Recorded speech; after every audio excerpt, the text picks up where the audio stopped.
A Werewolf Shifter Romance, written by Amelia Hart. Chapter 1. Eclipse Born. The silver moonlight filtered through the hospital windows as Maya Frost pulled her worn jacket tighter against the December chill.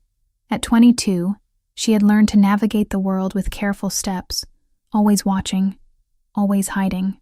The night shift at Mercy General had ended 3 hours ago, but her second job at the downtown diner wouldn't start for another 6 hours.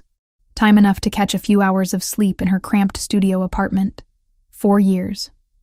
4 years since she'd been cast out from Silver Creek Pack. Labeled as cursed, dangerous, unwanted, the memory still burned like acid in her chest. The way Alpha Garrett had looked at her with pure disgust. The whispered conversations that stopped when she entered a room. The fear in their eyes when animals began acting strangely around her. Born during the eclipse. Her mother used to whisper, stroking her hair. Special, not cursed. Never let them tell you otherwise, my little wolf. But her mother was gone now. Another casualty of Maya's so-called curse. The accident had been ruled natural causes, but Maya knew better. She had seen the hatred in the pack's eyes, felt their relief when Elena Frost was found at the bottom of Raven's Gorge. One less voice defending the cursed child. The world of shapeshifters operated on strict hierarchies that humans never suspected. 5 major packs controlled the territories surrounding the city, each with their own alpha, their own laws, their own prejudices. Silver Creek had been the most traditional, the most unforgiving. Alpha Garrett ruled with an iron fist, believing in ancient superstitions and bloodline purity. To him, Maya represented everything wrong with modern shifting. Unpredictable, uncontrollable, tainted by forces beyond understanding. She had tried to make peace with her human life. 3 jobs kept her barely afloat. The hospital, the diner, and weekend shifts at a local veterinary clinic.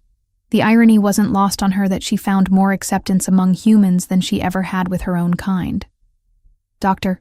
Martinez at the clinic often commented on her natural way with injured animals, how even the most aggressive dogs calmed in her presence.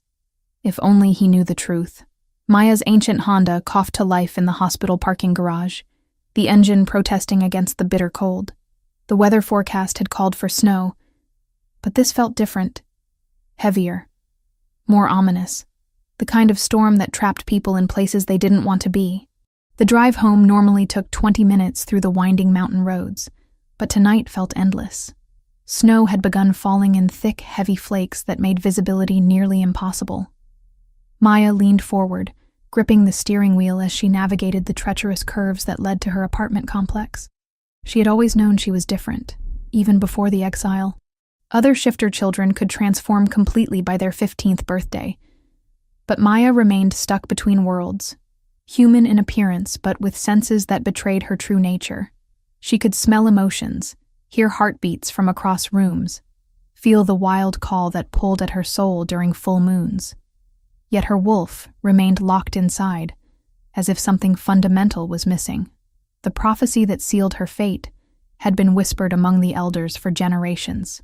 When eclipse shadows fall upon a child's birth, the ancient blood awakens. Beast Speaker returns to bridge the worlds, but darkness follows in her wake. They had decided she was the darkness, not the bridge. Maya's phone buzzed against the passenger seat. Another unpaid bill.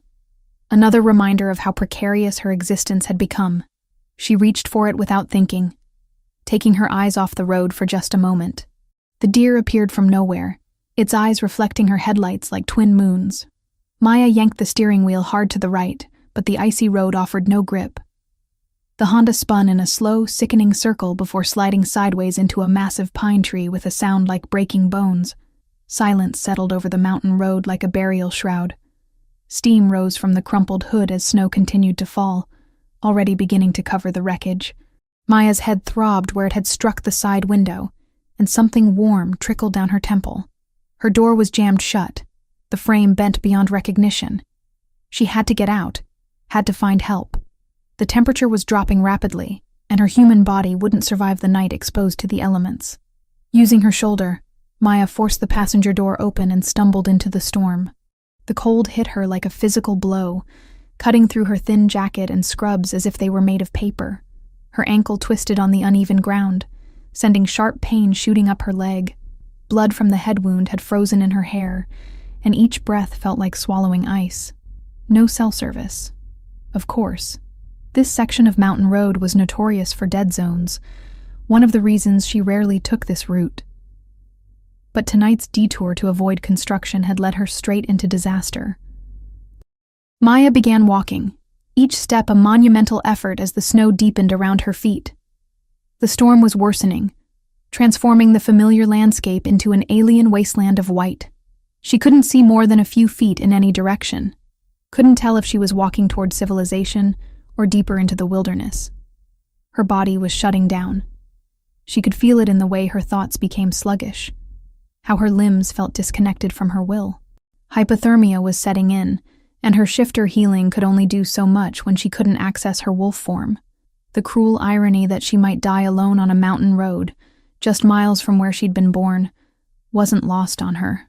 Maybe this is how it ends, she thought as she stumbled again, her knees hitting the frozen ground.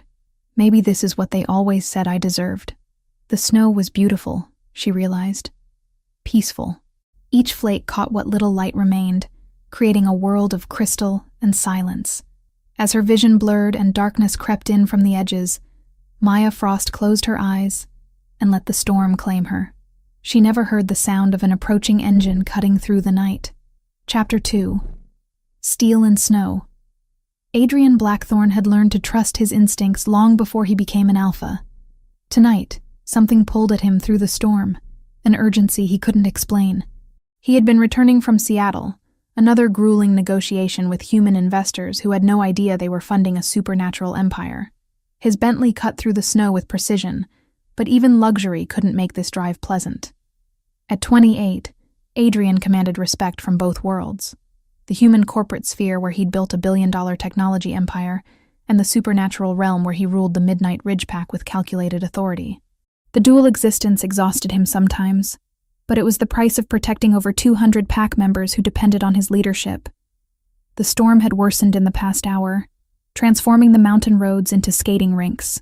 He should have stayed in Seattle another night. But something had driven him home with unusual urgency. His wolf paced restlessly beneath his skin, sensing danger or opportunity. He couldn't tell which. That's when he saw the wreckage. The Honda sat crumpled against a massive pine, steam rising from its destroyed engine like a ghostly prayer. Adrian pulled over immediately, his enhanced senses already cataloging details. Recent crash, single occupant, blood scent mixing with something else. Something that made his wolf sit up and take notice. He found her 20 yards from the vehicle, collapsed in the deepening snow like a broken angel. Dark hair spilled across white powder, and blood had frozen in crimson streaks down her pale face. She wore hospital scrubs under a thin jacket, completely inadequate for this weather. Human, he assumed, until he caught her scent properly. Shifter, but unlike any he'd encountered before. Adrian knelt beside her, checking for a pulse. Weak but steady. Her skin was ice cold, lips tinged blue with hypothermia. He had minutes, maybe less, before her body shut down completely.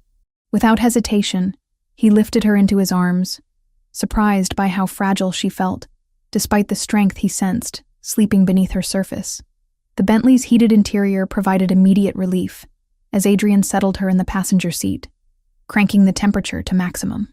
He grabbed an emergency blanket from the trunk, wrapping it around her small frame while keeping one eye on the road. His estate was 15 minutes away if he pushed the speed limit. She didn't have 15 minutes. "Come on," he murmured, pressing his foot harder on the accelerator. "Stay with me." Her eyelids fluttered halfway through the drive, confusion clouding dark brown eyes as consciousness returned in fragments. She tried to speak but managed only a weak sound that might have been protest. Adrian felt an unexpected surge of protectiveness, his wolf responding to her distress with unusual intensity. "You're safe," he said, surprised by the gentleness in his own voice. "I found you on the mountain road. You've been in an accident." She struggled to focus on his face, her brows drawing together as she processed his words. When recognition failed to dawn, he realized she didn't know who he was. Most shifters in the region recognized Adrian Blackthorne on sight, but this woman looked at him like any stranger who'd offered help. The Blackthorne estate rose from the mountainside like something from a Gothic novel, all stone and sharp angles softened only by the falling snow. Adrian pulled into the circular drive, already mentally cataloging what she would need: medical attention, warm clothes, food, answers to questions she hadn't asked yet. Carrying her again, he noticed how she fit perfectly against his chest, how her scent, wild honey mixed with something distinctly untamed, seemed to wrap around his senses. His staff would be asleep at this hour, but Dr. Reynolds lived on the property specifically for emergencies like this one.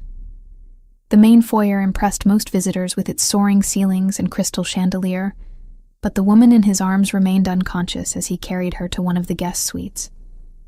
The room was decorated in warm earth tones, with a fireplace he quickly lit, and windows that would offer spectacular mountain views once the storm passed. Dr. Reynolds arrived within minutes, a compact woman in her 50s, who'd been treating pack members for over a decade. She examined the injured woman with professional efficiency, while Adrian paced by the windows, unable to explain his agitation. Mild concussion, moderate hypothermia, some bruising, Dr. Reynolds reported. She'll be fine with rest and warmth, though I must say, her healing rate seems accelerated for a human. Adrian said nothing about the woman's true nature. Dr. Reynolds was human herself, one of the few outsiders trusted with pack secrets, but some instinct warned him to keep this particular discovery private. After the doctor left, Adrian found himself unable to leave the suite. He settled into the armchair beside the bed, ostensibly to monitor her condition, but truthfully because something about her presence calmed his restless wolf. She slept deeply, her breathing gradually returning to normal as warmth seeped back into her system. Dawn was breaking beyond the windows when she finally stirred, consciousness returning with sudden awareness that spoke of hard-learned survival instincts. Her eyes snapped open, immediately scanning the unfamiliar room before settling on Adrian with unmistakable wariness. "Where am I?" Her voice was hoarse but steady, and Adrian caught the slight accent that marked her as local-born. "My home," he replied simply. "I found you unconscious in the snow after your accident. You were dying of hypothermia." She struggled to sit up, wincing as movement aggravated her injuries. "I need to go. Thank you for helping me. But I can't stay here." "You can barely sit up," Adrian observed, making no move to help her. Something told him this woman would reject assistance until she decided to accept it. "The storm hasn't passed, the roads are impassable, and you have a concussion." "I don't care." She swung her legs over the side of the bed, immediately paling as dizziness overtook her. "I can't be here. You don't understand." Adrian rose from his chair, using his full height to his advantage. "Then explain it to me." For a moment, their eyes locked across the elegant room.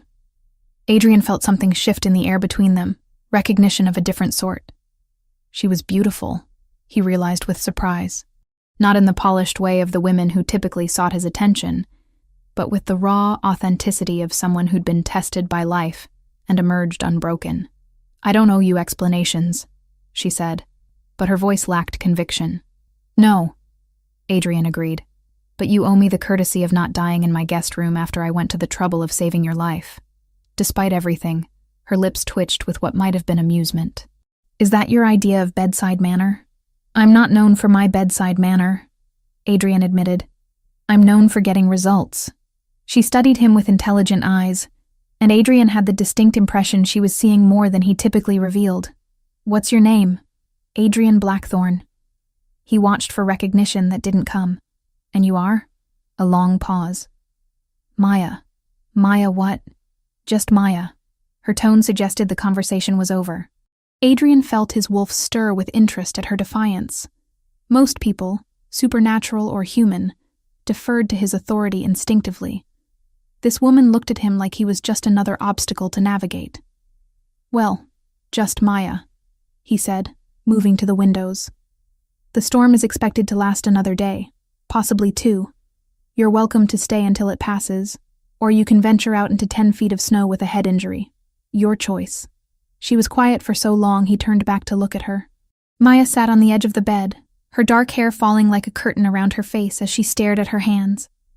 When she finally looked up, Adrian saw something in her eyes that made his chest tighten unexpectedly. "Why did you stop?" she asked quietly. "People drive past accidents all the time, especially in weather like this."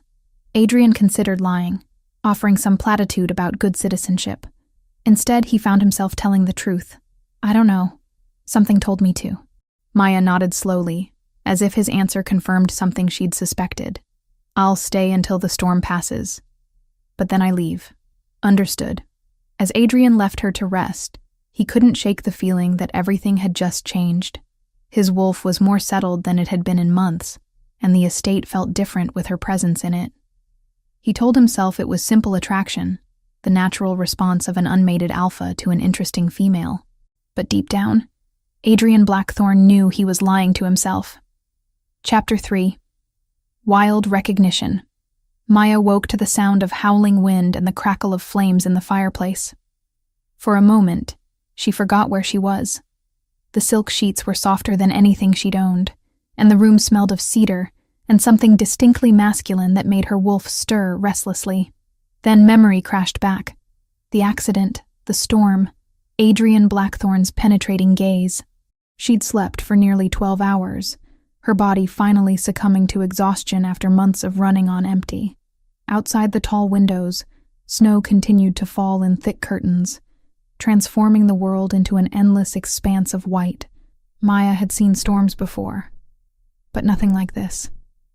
The weather seemed almost supernatural in its intensity. A soft knock interrupted her thoughts. "Maya, I've brought you some clothes." Adrian's voice carried through the heavy door, and Maya felt that strange flutter in her chest again. She wrapped the blanket around herself before opening the door, finding him holding a stack of women's clothing with an expression that might have been embarrassment on anyone else. "My housekeeper keeps spare clothes for guests," he explained, not quite meeting her eyes. "They should fit well enough." Maya accepted the bundle, acutely aware of how close he stood. Up close, she could see flecks of gold in his dark eyes, could smell the scent that had haunted her dreams. Pine forests and thunderstorms with something uniquely him underneath. Her wolf responded with interest that she quickly suppressed. "Thank you," she managed, stepping back before she did something foolish. "Breakfast is ready when you are. The dining room is down the hall to the left." After he left, Maya examined the clothes with growing unease. The sweater was cashmere, the jeans designer denim that probably cost more than she made in a week. Everything fit perfectly, which raised questions she wasn't ready to consider. How had he known her size? How prepared was Adrian Blackthorne for unexpected female guests? The dining room continued the estate's theme of understated luxury. A mahogany table that could seat 12, windows offering panoramic views of the storm-lashed mountains. Adrian sat at one end, reading something on his tablet while coffee steamed in a mug beside him. He looked up when she entered, and Maya caught something in his expression that vanished too quickly to identify. "How are you feeling?" he asked, gesturing to the chair beside him rather than the far end of the table. "Better." Maya sat carefully, still fighting occasional dizziness. The clothes fit perfectly. "Lucky guess?"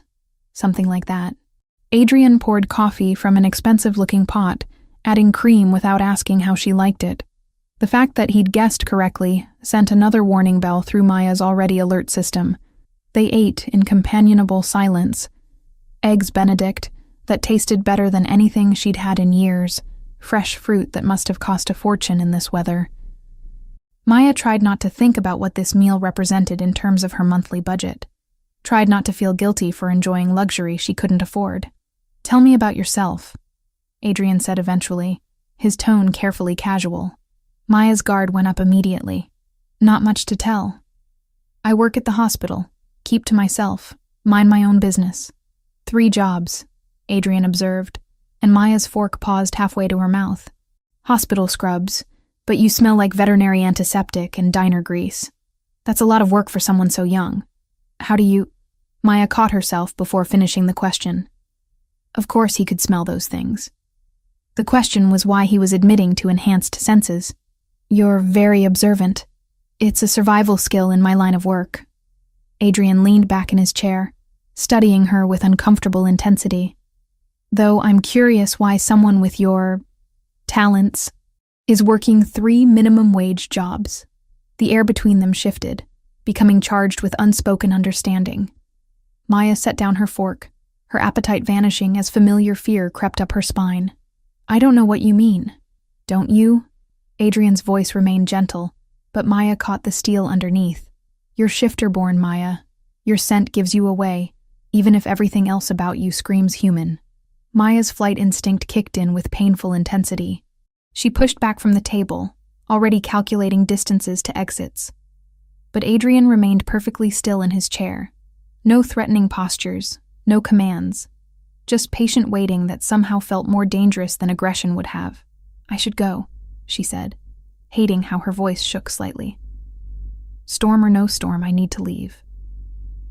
Where will you go? The question was asked with genuine curiosity rather than challenge. Your car is totaled. The roads won't be passable for days, and you have nowhere else to be, or you wouldn't have been driving alone in this weather. The accuracy of his assessment stung, because it was completely true. Maya had no pack, no family, no safety net beyond her own determination to survive. She was exactly as alone as he'd described, and they both knew it. Before she could respond, a commotion arose from somewhere deeper in the house.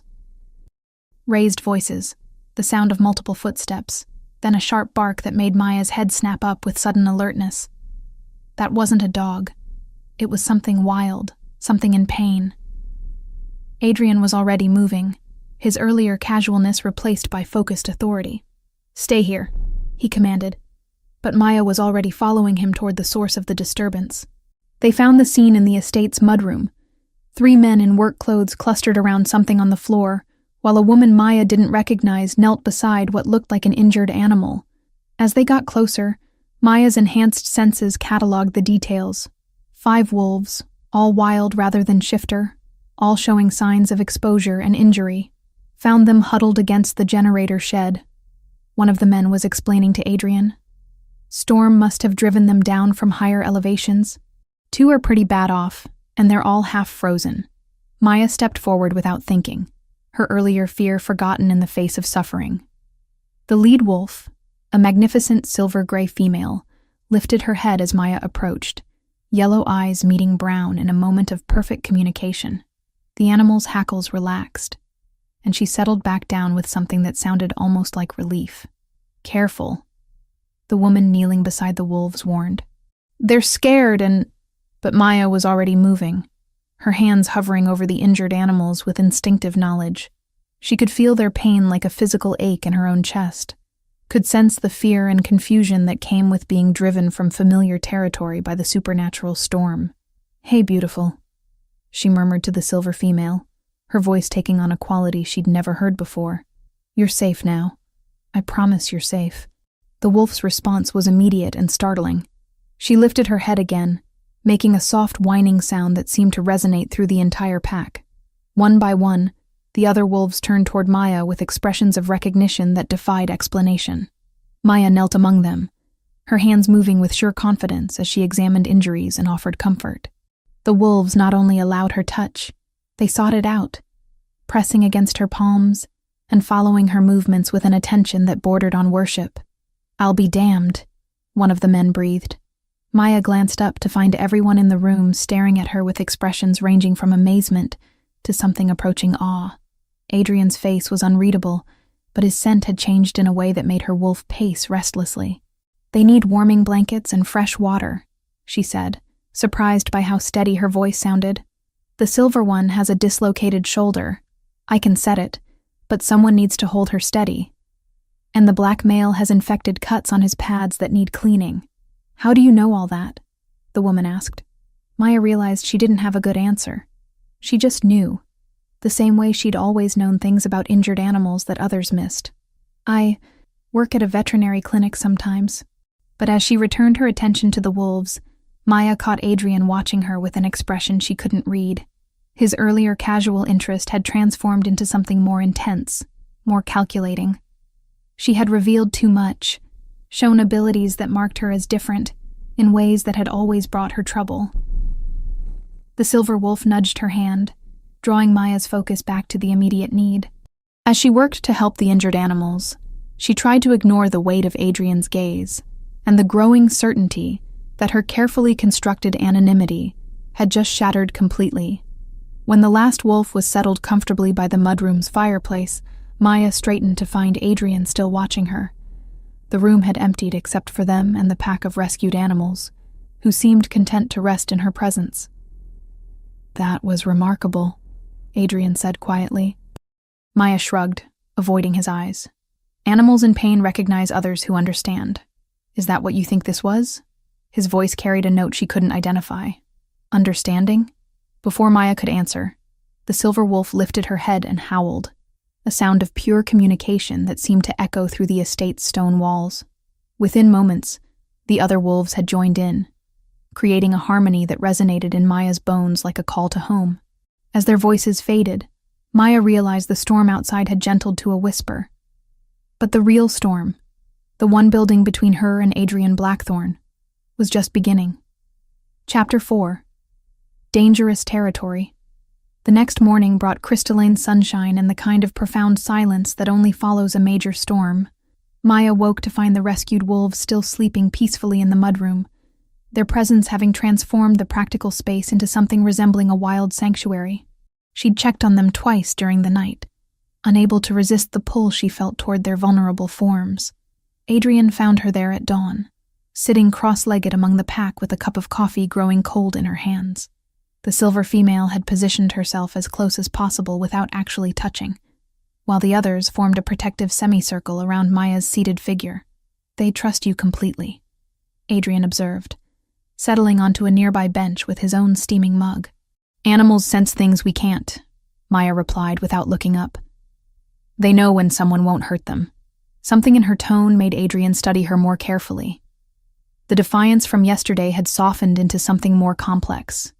Acceptance mixed with an ancient sadness that seemed too deep for someone so young. He found himself wanting to understand what had put that look in her eyes. "The storm's passed," he said eventually. "Roads should be clear by afternoon." Maya nodded, her fingers unconsciously stroking the silver wolf's fur. "Then I'll leave today. Thank you for everything you've done." "Where will you go?"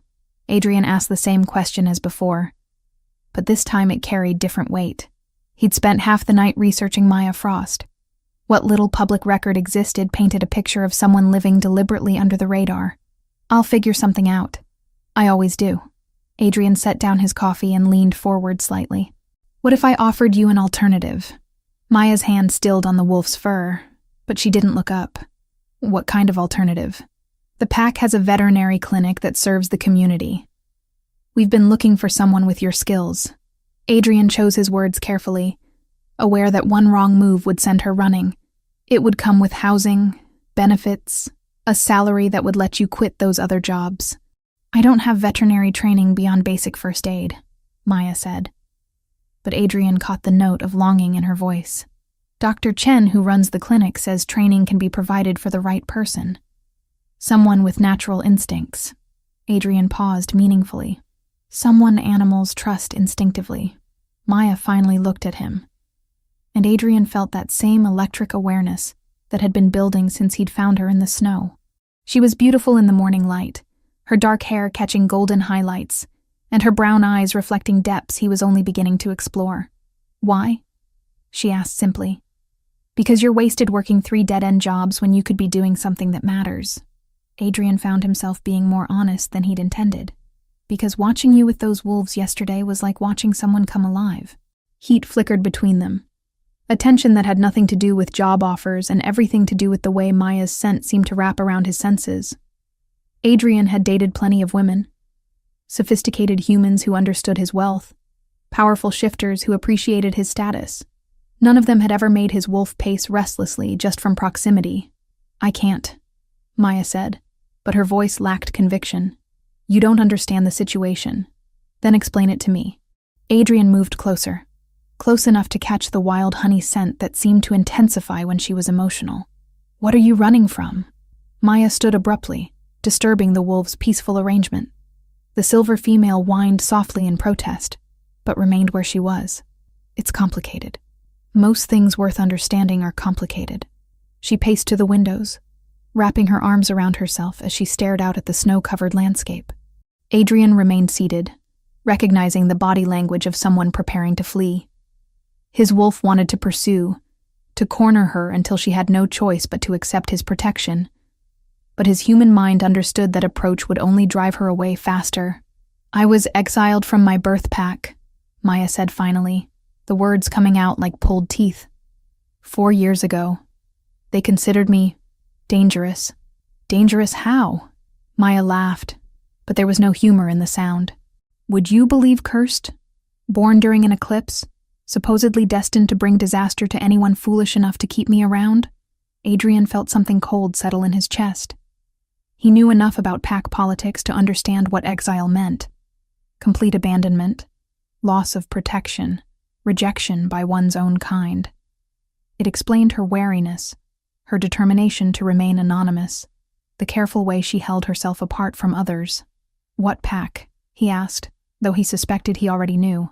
"Silver Creek." Maya's voice was barely above a whisper. "Alpha Garrett decided I was too much of a risk after my mother died. Accidents tend to happen around me, you see. People get hurt." Adrian's jaw clenched involuntarily. Garrett Morrison was old-school territory, the kind of alpha who ruled through fear and superstition. If he'd exiled Maya over eclipse birth nonsense, it said more about his insecurities than any real danger she might represent. "That's archaic bullshit," Adrian said with quiet fury that made Maya turn from the window in surprise. "Eclipse births are rare, not cursed. The old stories got twisted over time. Tell that to the pack members who started avoiding me after my 15th birthday. Maya replied bitterly. "Tell that to my mother, who died defending someone everyone considered a walking disaster." The pain in her voice made Adrian's protective instincts flare dangerously. He rose from the bench, closing the distance between them before Maya could retreat. "You're not a disaster. What I saw yesterday with the wolves wasn't dangerous. It was a gift. Gifts can be dangerous," Maya said. But she didn't step away when Adrian moved closer. "You don't know what I'm capable of. Show me." The words left Adrian's mouth before he could stop them, charged with challenge and something deeper. "Show me what makes you so dangerous." Maya's eyes widened at the direct dare. For a moment, Adrian thought she would bolt after all. Then something shifted in her expression. Defiance replacing fear. Strength overriding vulnerability. She stepped closer, close enough that Adrian could feel the heat radiating from her skin. "You want to see dangerous?" Maya's voice dropped to barely above a whisper. "You want to know why Alpha Garrett was so eager to be rid of me?" Before Adrian could respond, Maya placed her palm flat against his chest.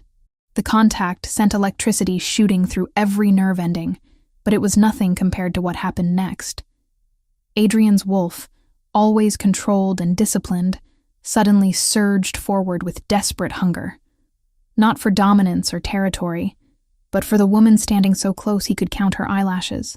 Maya's scent intensified, wild honey mixed with something that called to every primal instinct Adrian possessed. Around them, the rescued wolves stirred restlessly, sensing the shift in energy. The silver female lifted her head and made a sound that was part whine, part recognition. "This," Maya breathed, her hand still pressed against Adrian's chest. "This is what happens. People can't think clearly around me, can't make rational decisions.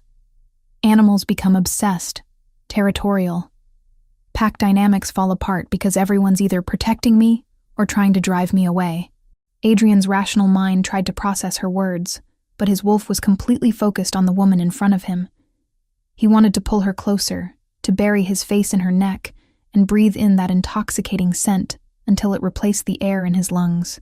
The intensity of his reaction should have been alarming.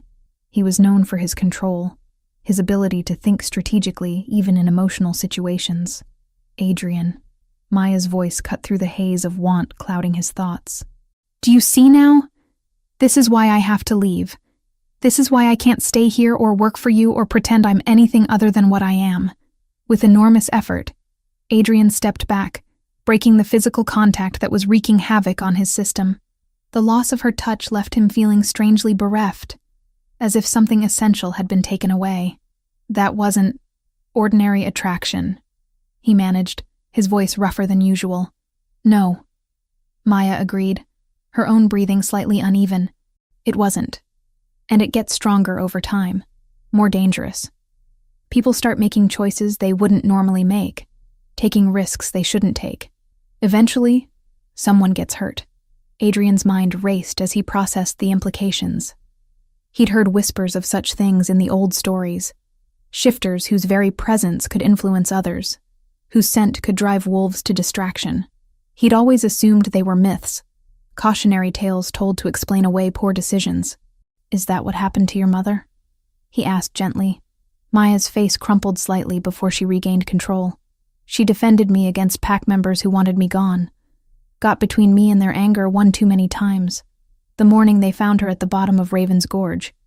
She'd been arguing with 3 pack males about my right to remain. That wasn't your fault. Wasn't it? Maya moved back to the window, putting distance between them again. She would never have been in that position if not for me. None of it would have happened if I'd just accepted exile quietly. Adrian wanted to argue, to tell her that her mother's death was the result of pack prejudice and male stupidity, not her natural abilities. But he could see Maya had carried this guilt for 4 years, had built her entire existence around the belief that she was dangerous to anyone who got too close. The sound of approaching footsteps interrupted his thoughts. Doctor. Chen appeared in the doorway, her usually composed expression showing signs of excitement. I hate to interrupt, she said, glancing between Adrian and Maya with professional curiosity, but I wanted to check on our patients before heading to the clinic. Maya immediately shifted into helpful mode, kneeling among the wolves and providing updates on their condition, with the kind of detailed observation that impressed even Dr. Chen. Adrian watched her work, noting how the animals responded to her presence with complete trust. When Dr. Chen left with promises to return later, Maya began gathering the few belongings Adrian's staff had salvaged from her wrecked car. The message was clear. She was preparing to leave as soon as transportation could be arranged. Maya, Adrian's voice stopped her mid-motion. Stay. She looked up, and Adrian saw longing war with fear in her dark eyes. You felt what just happened between us. You know why I can't. I know that I've never met anyone like you. Adrian replied honestly. I know that watching you with those wolves was the most natural thing I've ever seen. And I know that running away from what you are isn't living. It's just surviving. For a moment, Maya seemed to waver. Then she shook her head, returning to her packing. Surviving is enough. It has to be. As Adrian watched her prepare to leave his life as suddenly as she'd entered it, he realized that for the first time in his adult life, surviving wasn't going to be enough for him either. Chapter 5. Shattered Trust. 3 weeks had passed since Maya agreed to stay at the Blackthorn estate, and despite her fears, nothing catastrophic had happened. She'd thrown herself into working with Dr. Chen at the pack's veterinary clinic, learning faster than anyone had expected. Her natural abilities with injured animals made her invaluable. And for the first time in years, Maya felt like she belonged somewhere. The rescued wolves had recovered and returned to the wild, but not before establishing a pattern that continued to mystify everyone except Maya. Wild animals sought out the clinic with increasing frequency. Injured deer, sick foxes, even a massive black bear with an infected paw who'd somehow known exactly where to find help. Adrian had been patient, giving her space while making his interest clear through small gestures. Coffee appeared at her workstation without request. Her favorite books materialized in her temporary quarters. He found excuses to visit the clinic, always professional but with an undercurrent of awareness that made Maya's pulse quicken despite her better judgment. She was beginning to hope, beginning to believe that maybe her curse could coexist with happiness. That had been her first mistake. Maya was cataloging medical supplies when she heard familiar voices in Adrian's study. The estate's thick walls usually muffled conversations, but today the door was partially open, and her enhanced hearing caught every word with crystal clarity. I've completed the background check you requested, came the voice of Marcus, Adrian's head of security. Maya Frost, born Elena Maya Frost, Silver Creek Pack Territory. Exiled 4 years ago under Alpha Garrett Morrison's authority. Maya's blood turned to ice. Adrian had investigated her. While she'd been stupidly falling for his kindness, he'd been treating her like a security threat. What else? Adrian's voice was neutral, businesslike, the same tone he used during corporate negotiations. Parents were Elena Frost, deceased, and father unknown. The mother died under suspicious circumstances shortly before the exile, found at the bottom of Ravine Gorge after defending her daughter against pack justice. There were rumors of unnatural influence, animals behaving aggressively toward anyone who threatened the girl. Maya pressed her back against the hallway wall, her heart hammering so hard she was sure they would hear it. Adrian had known everything: her exile, her mother's death, the circumstances that had driven her from her birth pack, every moment of vulnerability she'd shared, every tentative step toward trust. It had all been a lie. Most interesting is what I found about eclipse births, Marcus continued. There's an old prophecy that's been circulating among the traditionalist packs. Something about beast whisperers returning during times of great change. Beast whisperers? Adrian's voice sharpened with interest that cut through Maya like a blade. Ancient bloodline, supposedly extinct for over a century. They could communicate with and command wild animals, served as bridges between the supernatural and natural worlds. The prophecies say they'll return when the old ways are threatened, marked by birth during lunar eclipse. Maya had heard enough. She slipped away from the door, her mind reeling with betrayal so complete it left her breathless. Adrian hadn't saved her out of kindness. He'd been studying her, investigating her background, while she'd been foolish enough to believe in his sincerity. She made it to her room and began packing with mechanical precision. Her few belongings fit easily into the bag she'd arrived with, a reminder of how little she truly owned, how easily she could disappear from places that had never really been home. A soft knock interrupted her packing. "Maya? Are you in there?" Adrian's voice through the door made her hands shake with fury and hurt. She took a deep breath, forcing her voice to remain steady. "Come in." He entered with that same easy confidence she'd come to associate with safety, his dark eyes immediately noting her packed bag and defensive posture. "Going somewhere?" "Leaving," Maya said simply. "Thank you for your hospitality, but it's time I moved on." Just like that, Adrian moved closer, and Maya caught the subtle shift in his scent that indicated confusion mixed with something sharper. What changed? Maya almost laughed at the question. Nothing changed. That's the problem. I don't understand. Don't you? Maya turned to face him fully, letting him see the pain and anger she'd been hiding. "Tell me, Adrian, when exactly did you have Marcus investigate my background? Before or after you found me bleeding in the snow?" Adrian went very still, the kind of predatory stillness that reminded Maya exactly what he was beneath the expensive suits and careful charm. "Maya, before or after?" Her voice cracked slightly on the repetition. "Before or after you made me believe that maybe, just maybe, someone could see me as more than a problem to be solved?" "After," Adrian said quietly. "I investigated after you showed your abilities with the wolves. I needed to understand what I was dealing with. What you were dealing with," Maya repeated, tasting the bitterness of those words. "Not who, what. Because that's all I am to you, isn't it? A curiosity. A potential asset. A beast whisperer bloodline to be cataloged and contained." Adrian's jaw tightened. "It's not like that, isn't it?" Maya grabbed her bag, pushing past him toward the door. "You knew everything about my exile, about my mother's death, about the prophecies and bloodlines. You let me tell you pieces of my story like I was sharing something precious, when you already knew the whole ugly truth. I wanted to hear it from you," Adrian said, following her into the hallway. "I wanted you to trust me enough to tell me yourself." Maya whirled around, her control finally snapping. "Trust? You want to talk about trust? I told you things I've never told another living soul, and the entire time you were treating me like a specimen in a lab. That's not..." Adrian began, but Maya cut him off. "Did you think I was stupid?" Tears of rage and humiliation burned in her eyes. "Did you think I wouldn't figure out that your sudden interest in hiring me was really about studying the freak with the animal powers? Maya, please." "No!" The word exploded from her with such force that Adrian actually stepped back. "I won't be your research project. I won't be your convenient beast whisperer to trot out when you need wild animals managed. I've been used before by people who claim to care about me. and I won't let it happen again." Adrian's expression darkened, his alpha authority finally showing through the careful facade. "You're being ridiculous. Everything I've done has been to protect you, to give you a place where you could be safe. Protect me?" Maya laughed bitterly. "Or protect your pack from me? Which is it, Adrian? Are you the savior or the warden?"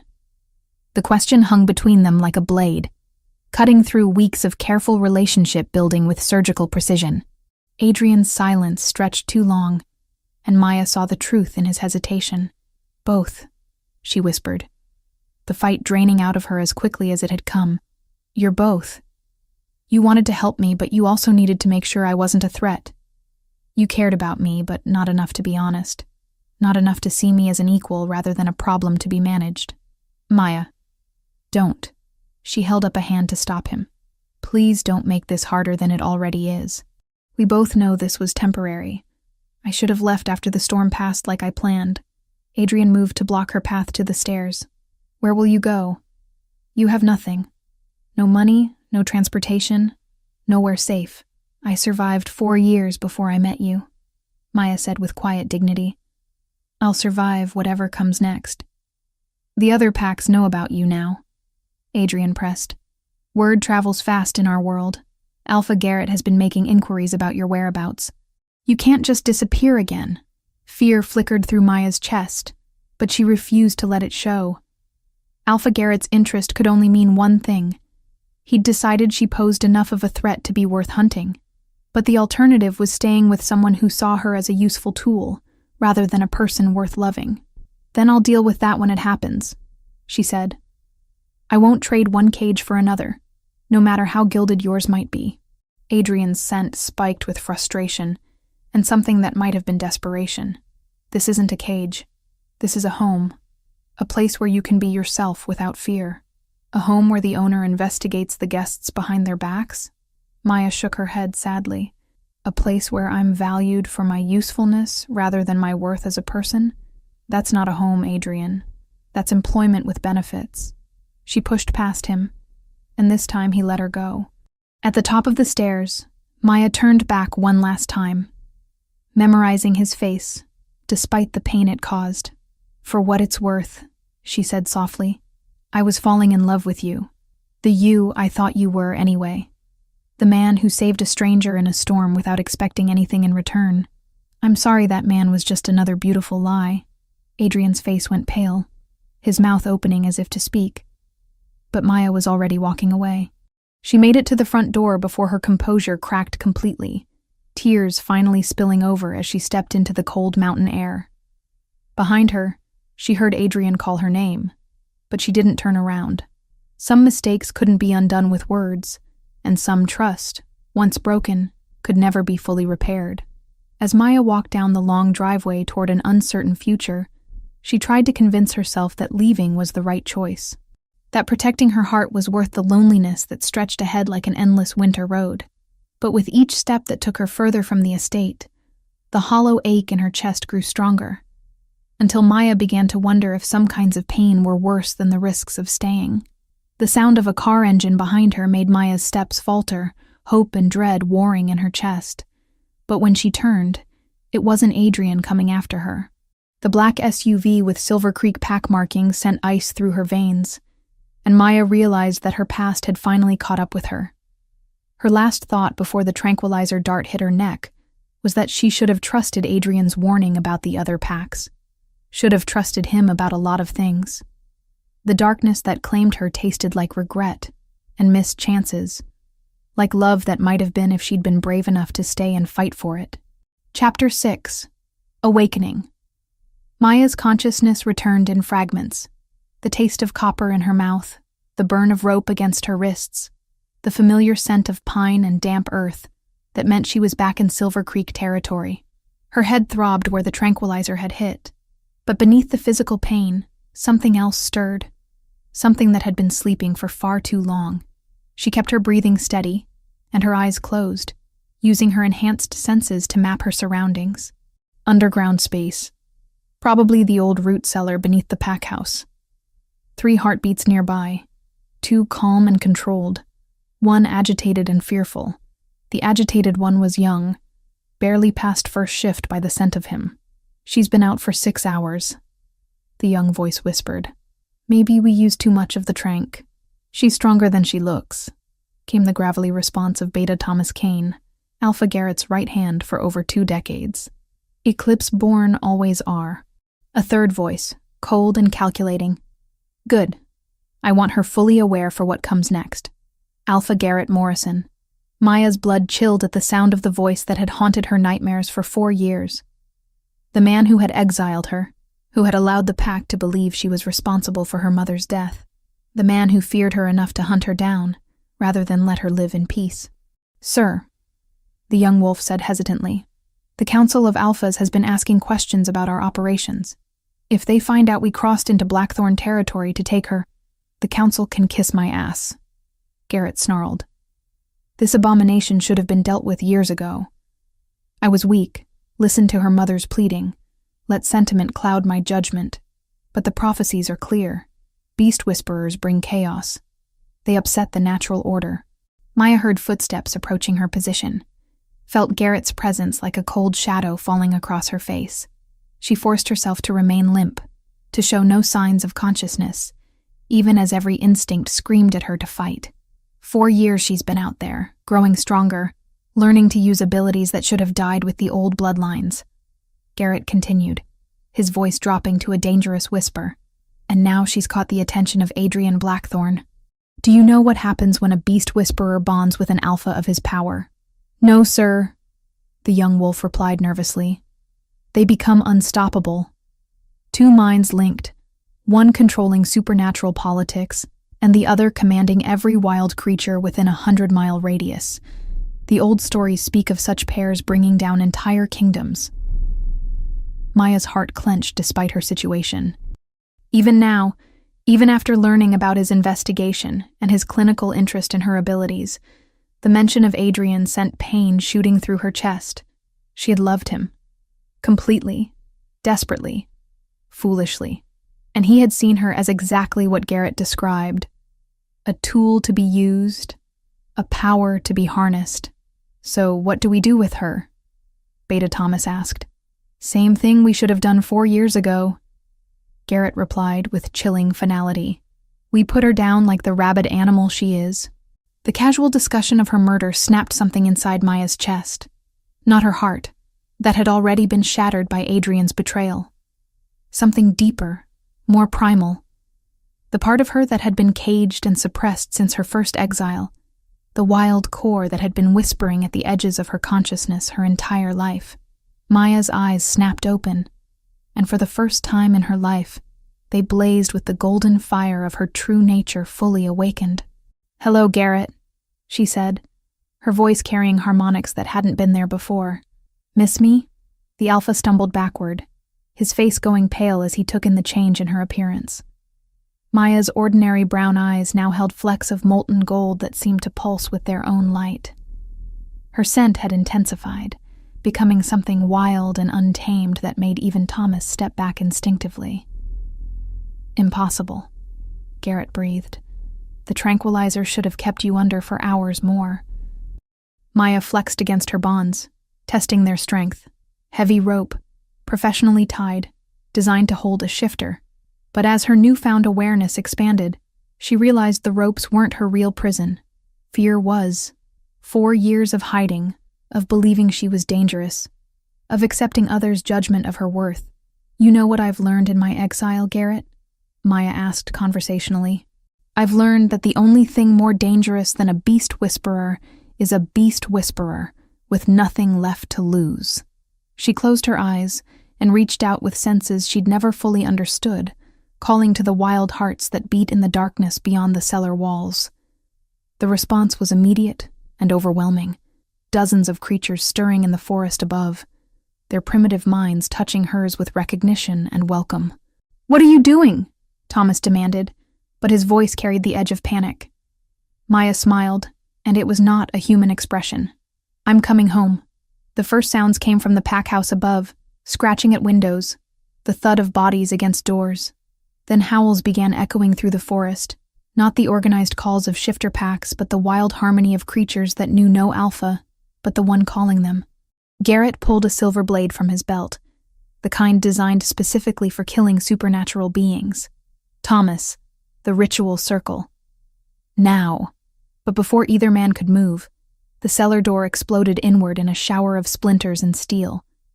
A massive black bear filled the doorway, its eyes reflecting Maya's golden fire as it fixed its attention on the humans who had dared cage its mistress. Behind the bear came a stream of forest creatures, wolves, coyotes, lynx, even a pair of mountain lions whose presence in this region defied all natural explanation. They flowed into the small space like a living tide, surrounding the 3 Silver Creek pack members with calm, predatory patience. "Sweet Mother Luna," the young wolf whispered, pressing himself against the far wall. Maya felt the ropes binding her wrists simply fall away, dissolved by the touch of a small fox whose intelligence far exceeded its species.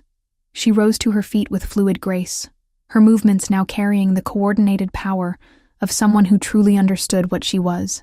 "This is what you were so afraid of," she said to Garrett, her voice carrying the authority of someone who had finally stopped apologizing for her existence. Not chaos, not destruction, unity, the kind of power that can't be controlled by fear or tradition, or the small minds of small men. Garrett raised his blade, but a low growl from the black bear froze him in place. The sound echoed through the assembled creatures, a warning that vibrated in frequencies only supernatural senses could detect. "You killed my mother," Maya continued, her golden eyes never leaving Garrett's face. "Oh, you didn't push her yourself, but you created the circumstances that led to her death.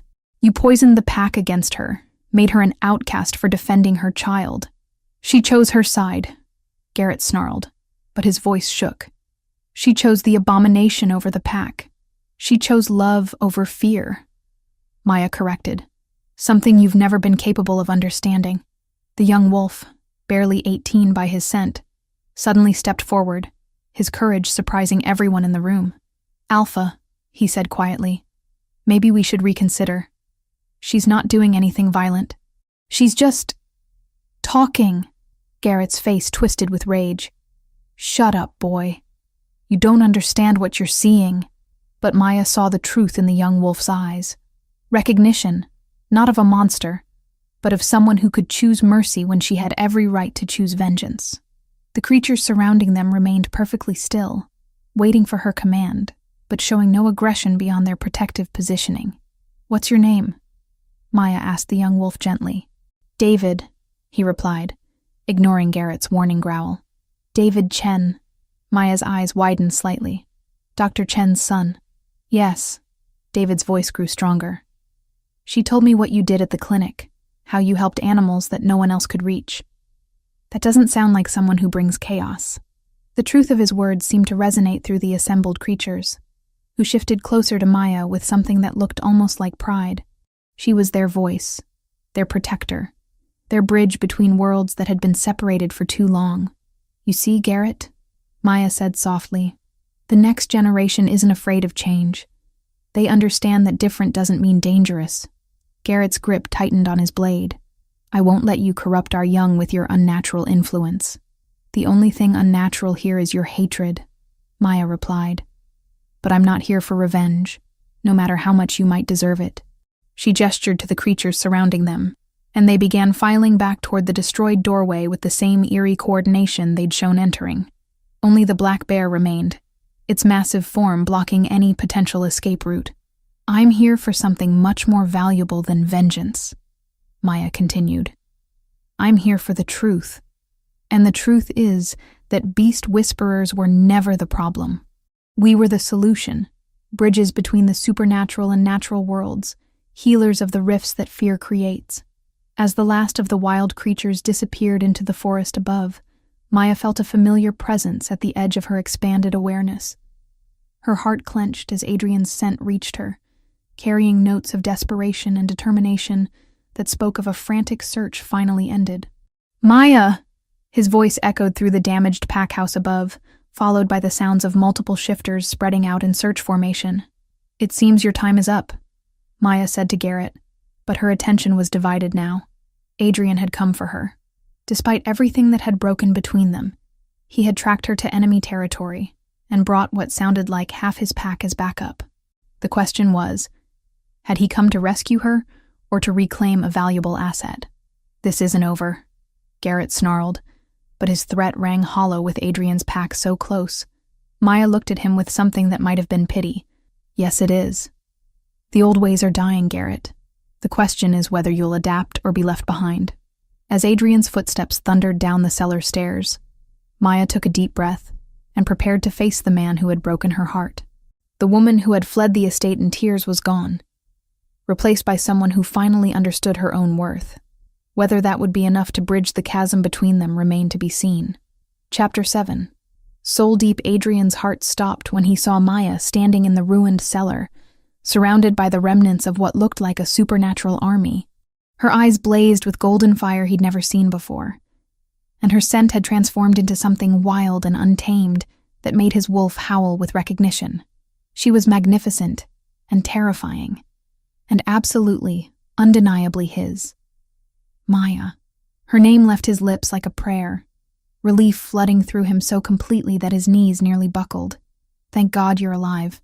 Behind him, Marcus and 6 other pack members fanned out, their weapons trained on Garrett and his men. The Silver Creek Alpha looked smaller than Adrian remembered, diminished by fear and the weight of his own cruelty. Beta Thomas kept his hands visible and his posture submissive, clearly recognizing the shift in power dynamics. Adrian.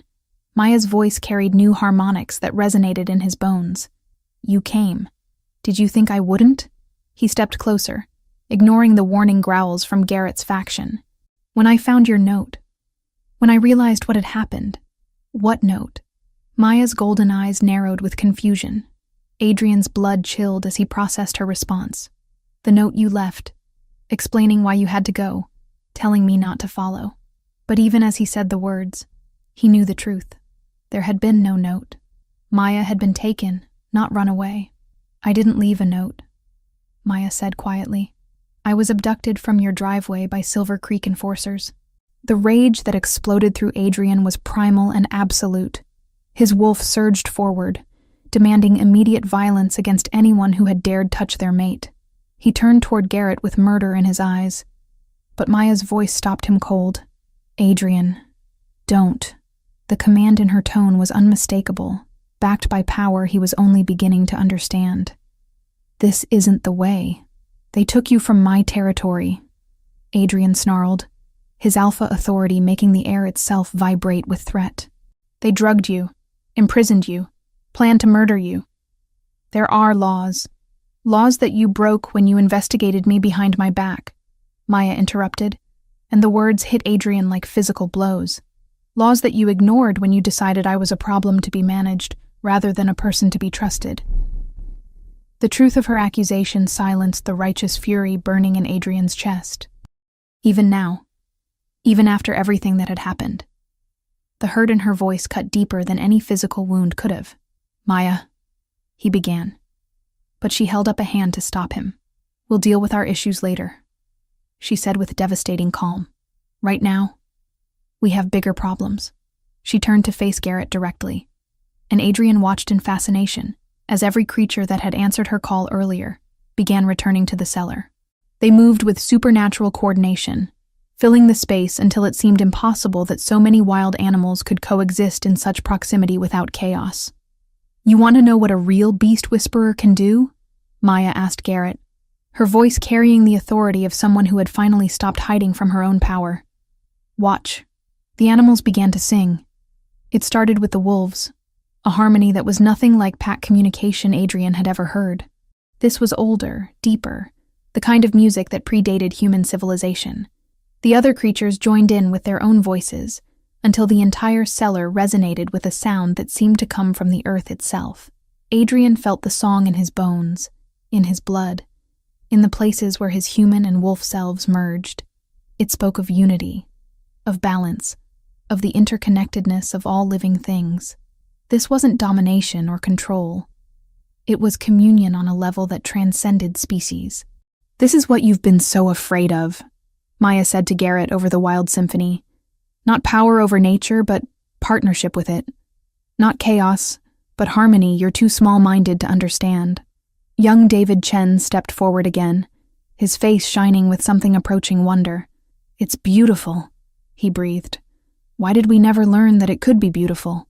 "Because your alpha chose fear over understanding," Maya replied, but her tone held no malice.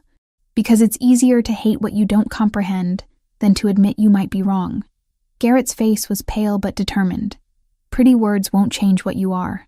The prophecies speak of beast whisperers as bridges," Maya interrupted. "Healers of the rifts between worlds. You turned them into horror stories because you were afraid of losing control."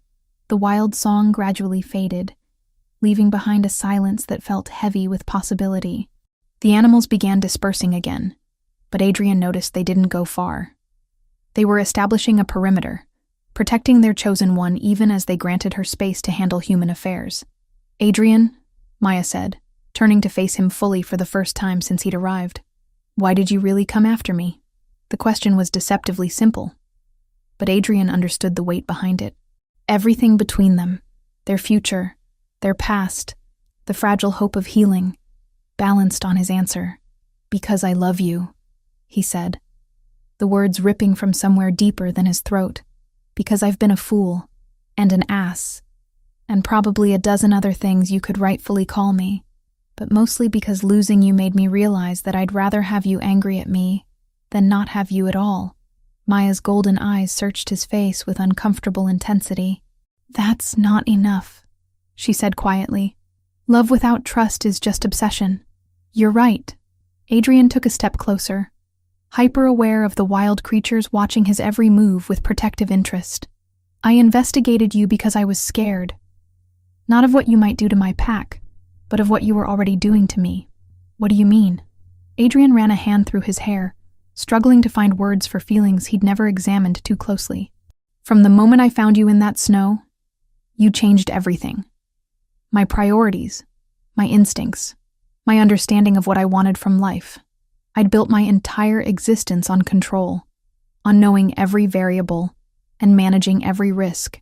Then you showed up and made me want to throw all of that away." Maya's expression softened slightly, but her guard remained firmly in place. "So, you decided to research me like a business acquisition." "I decided to understand what I was dealing with so I could protect both of us from making a mistake," Adrian corrected. "But you're right. I should have been honest. I should have told you what I was doing and why. Should have trusted you with my fears instead of trying to manage them in secret." "Should have. Could have. Would have," Maya said with bitter humor. "The story of our entire relationship." "Then let me tell you what I will do," Adrian said, his voice carrying the full weight of alpha authority. "I will spend every day earning back your trust. I will choose transparency over control, partnership over protection. I will prove that when I say I love you, I mean all of you, not just the parts that are convenient or controllable." The silence stretched between them, loaded with possibilities and perils. Adrian was acutely aware of the audience, his pack, Garrett's people, the supernatural creatures who had claimed Maya as their own. But none of that mattered compared to the woman standing before him with golden fire in her eyes. "Prove it now," Maya said suddenly. "Make a choice, right here, right now, that shows me you mean what you say." Adrian looked around the cellar, his gaze falling on Garrett and his men. Justice demanded retribution for what they'd done: kidnapping, imprisonment, attempted murder. His pack expected him to enforce territorial law, to make an example that would prevent future incursions. But Maya was watching him with those impossibly beautiful eyes, and Adrian realized she was offering him a test he couldn't afford to fail. "Marcus," he said, without taking his eyes off Maya. "Stand down." "Sir?" Marcus's confusion was evident.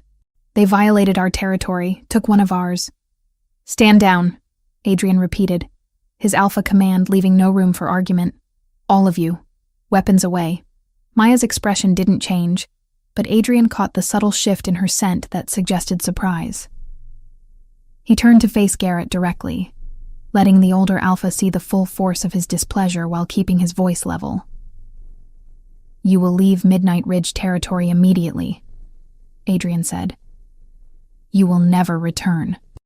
You will never again threaten, harass, or interfere with Maya in any way. If you violate any part of this agreement, I will bring the full weight of the Council of Alphas down on your head for territorial violation and attempted murder. You can't just... Garrett began, but Adrian cut him off. I can and I am. Consider it a mercy you don't deserve. Adrian's smile was sharp enough to cut glass. The alternative is letting Maya's new friends handle pack justice in their own way. Somehow I don't think you'd prefer that option. As if summoned by his words, the black bear that had remained in the cellar moved closer to Garrett, its massive form radiating patient menace. The Alpha's face went white as he realized how thoroughly the power dynamics had shifted. This isn't over, Garrett snarled, but the threat carried no real weight. Yes, Maya said with finality. That brooked no argument. It is. As Silver Creek Pack filed out under the watchful eyes of both Midnight Ridge enforcers and wild guardians, Adrian found himself alone with Maya for the first time since she'd walked away from his estate. The weight of everything unsaid hung between them like a bridge waiting to be crossed. That was the right choice, Maya said eventually. It was your choice, Adrian replied. I just finally learned how to listen. Maya studied his face for a long moment, and Adrian held himself still under her scrutiny. When she finally spoke, her voice was soft with cautious hope. We have a lot to work through, she said. Trust doesn't rebuild overnight. And I'm not the same person who left your estate 3 weeks ago. Neither am I, Adrian assured her. I'm hoping we can figure out who we are together. Maya stepped closer, close enough that Adrian could feel the heat radiating from her skin. Her scent was still wild and untamed, but underneath it, he caught traces of the woman who had captivated him from their first meeting. I love you too, she whispered, and Adrian's heart nearly stopped. Despite everything, despite the hurt and the mistakes and the impossible situation we're in, I love you. Maya. She placed her finger against his lips, silencing him. But loving you isn't enough anymore. I need partnership, equality, honesty. I need to know that when you look at me, you see Maya first and Beast Whisperer second. I see the woman who makes me want to be better than I am, Adrian said against her finger. I see my match, my equal, my mate. The last word hung in the air between them, loaded with supernatural significance that neither of them had dared acknowledge before. Maya's eyes widened at the public declaration, at the claim that would bind them together in ways that transcended human understanding. Is that what you want? She asked quietly. A true mating bond? Not just romance, but the joining of souls that can never be undone? Adrian looked into her golden eyes and saw his future reflected there, wild and untamed and absolutely perfect. More than I've ever wanted anything, he said. If you'll have me. Maya smiled then, the first real smile he'd seen from her since their reunion. It transformed her face completely, replacing the careful control with radiant joy that made Adrian's chest tight with love. Then we do this properly, she said, under the full moon, with both packs as witnesses, according to the old ways that honor what we both are. As they sealed the promise with a kiss that tasted like coming home, Adrian realized that sometimes the best things in life were worth the wait, and worth fighting for. Chapter 8. New Beginnings. 6 months after the mating ceremony that had united not just 2 souls, but 2 packs in unprecedented harmony, Maya stood at the window of their shared office overlooking the expanded Midnight Ridge sanctuary. The morning sun cast golden light across dozens of enclosures where injured and orphaned wild animals recovered under her care, while in the distance, construction crews worked on the new Interpack medical facility that would serve the entire region. The transformation had been remarkable. What started as Adrian's estate veterinary clinic had evolved into something unprecedented, a network of sanctuaries connecting 5 different pack territories, all working together under Maya's guidance to bridge the gap between the supernatural and natural worlds. The Council of Alphas had initially been skeptical, but the results spoke for themselves. Territorial disputes had decreased by 70%, as packs found common ground in protecting the wildlife that moved freely between their lands. The quarterly reports look incredible, Adrian said, entering the office with 2 cups of coffee, and the satisfied expression of someone whose proudest achievements had nothing to do with corporate profits. 3 more packs want to join the sanctuary network, and Dr. Chen says the veterinary program applications are up 400% from last year. Maya accepted her coffee with a smile that still made Adrian's heart skip beats. The wild intensity in her eyes had softened over the months, but it never completely disappeared. A reminder of the power that thrummed just beneath her calm surface. She'd learned to control her abilities rather than hide from them, and the difference was breathtaking. "David Chen called this morning," Maya said, settling into the chair beside Adrian's desk rather than behind her own. The casual intimacy of shared space had become natural over the months of learning to work together as true partners. He's completed his first year of veterinary school with honors, and he wants to do his internship here next summer. Garrett's going to hate that, Adrian observed with dark satisfaction. The former Silver Creek Alpha had been forced to step down after losing half his pack to neighboring territories that offered more progressive leadership. His replacement, Alpha Sarah Morrison, his own daughter, had spent her first month in power apologizing to Maya and requesting Sanctuary Network membership. Garrett's opinion stopped mattering the day his own pack voted him out, Maya replied. David gets to choose his own path now, same as everyone else. Adrian set down his coffee and pulled Maya from her chair into his lap, a gesture that had become routine whenever they discussed the positive changes rippling through their world. She settled against him with the contentment of someone who had finally found where she belonged. Speaking of choosing paths, Adrian murmured against her hair, breathing in the wild honey scent that still drove him to distraction.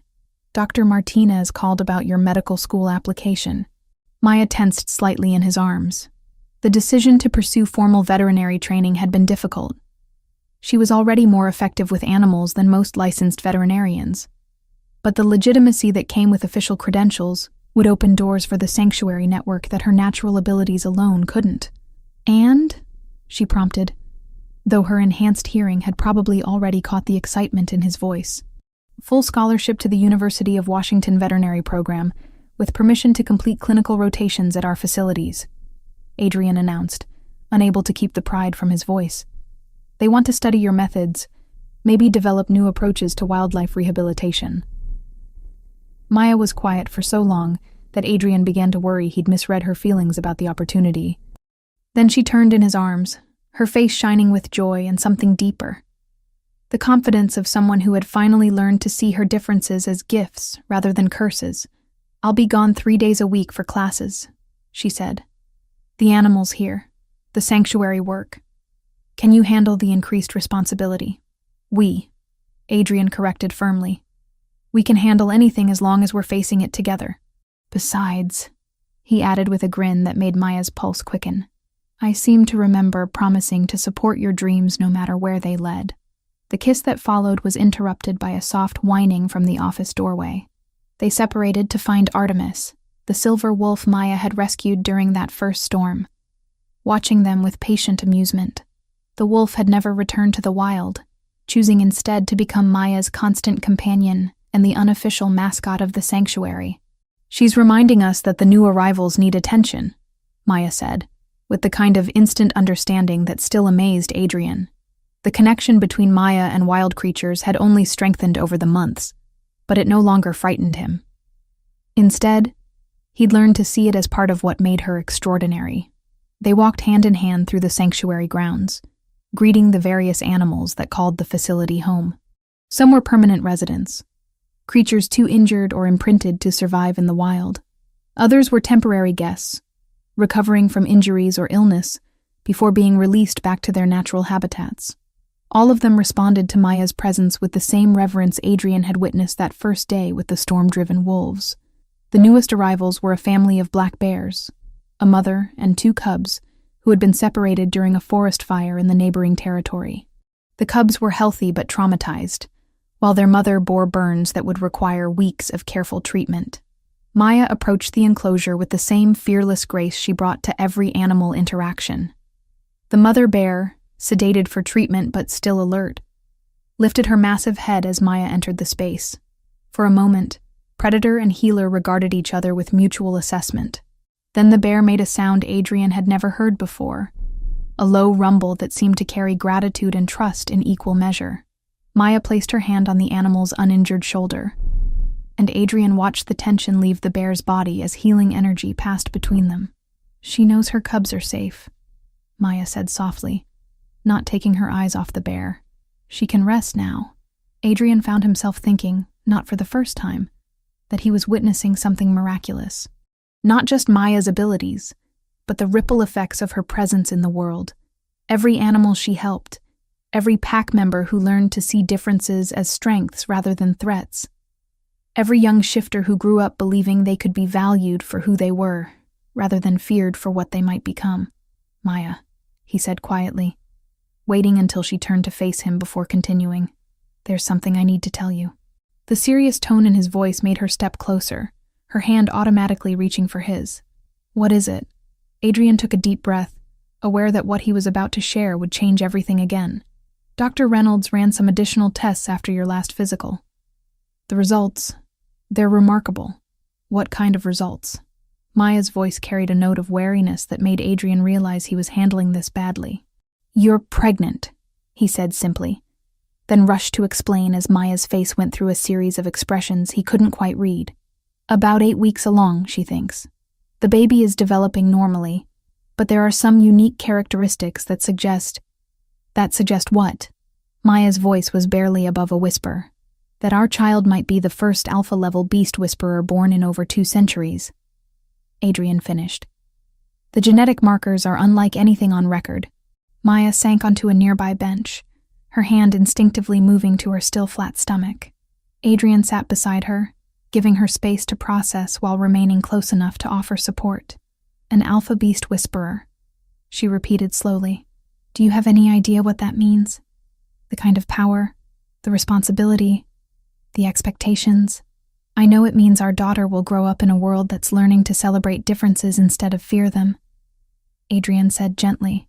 I know she'll have parents who understand what it's like to be different, who can teach her to use her gifts wisely. Daughter? Maya looked up with surprise. Dr. Reynolds could tell the gender already? Adrian's smile was soft with wonder. Apparently, shifter pregnancies progress slightly differently than human ones. We're having a little girl, Maya. A little girl who's going to change the world just like her mother did. Tears gathered in Maya's golden eyes.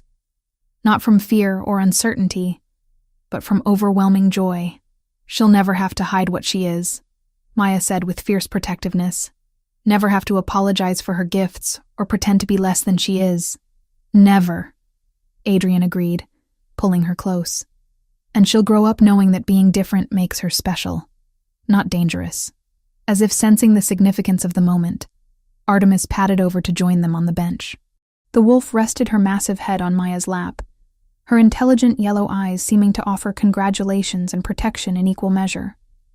The sanctuary network will need to expand again, Maya said eventually, her practical mind already working through implications. If there are other children like her being born, they'll need safe spaces to learn and grow. Then we'll expand it, Adrian said simply. Whatever she needs, whatever any of them need, we'll make it happen. Maya leaned back against Adrian's chest, watching the rescued bear cubs play in their enclosure, while their mother rested peacefully nearby. The late afternoon sun cast everything in golden light, making the entire sanctuary look like something from a fairy tale. You know what I think? Maya said, her voice filled with contentment and anticipation. What? I think our daughter is going to be born into exactly the right world at exactly the right time, Maya replied. A world where beast whisperers are bridges instead of threats, where being different is celebrated instead of feared, where love is stronger than prejudice. Adrian pressed a kiss to the top of her head, breathing in the scent of wild honey and new beginnings. I think you're right. I think she's going to be amazing. As they sat together in comfortable silence, surrounded by the animals Maya had saved and the sanctuary they'd built together, Adrian realized that this was what happiness looked like. Not the dramatic passion of their early relationship or the intense drama of their separation and reunion, but this quiet certainty that they were exactly where they belonged. In the distance, a wolf howled, wild and free and unafraid. Within moments, others joined the song, creating a symphony that seemed to celebrate not just the end of day, but the beginning of a new chapter in their extraordinary love story. Maya's hand found Adrian's, their fingers intertwining as naturally as breathing. Whatever challenges lay ahead, whatever new adventures awaited their growing family, they would face them together. And that, Adrian knew, made them unstoppable. The future stretched before them like an unwritten book, its pages filled with infinite possibility and the promise of love that had been tested by fire and emerged stronger than ever. As the sun set over Midnight Ridge Sanctuary, casting long shadows across the land they had claimed and transformed together, Maya and Adrian began planning for tomorrow, and for all the tomorrows that would follow. The supernatural world is filled with souls still searching for their place, rejected shifters seeking acceptance, powerful beings learning to embrace their gifts, hearts yearning for love that sees beyond the surface. These untold stories are waiting for you. If Maya's journey from outcast to powerful Luna moved you, if Adrian's transformation from controller to true partner inspired you, then you know there's magic in every tale of love conquering fear. Share your thoughts below. Which moment touched your heart most? Your time with us tonight means everything. Hit that subscribe button and join our pack. Ring the notification bell so you never miss our next supernatural love story filled with forbidden romance, ancient powers, and bonds that defy all odds. Until the moon brings us together again, thank you for believing in love without limits.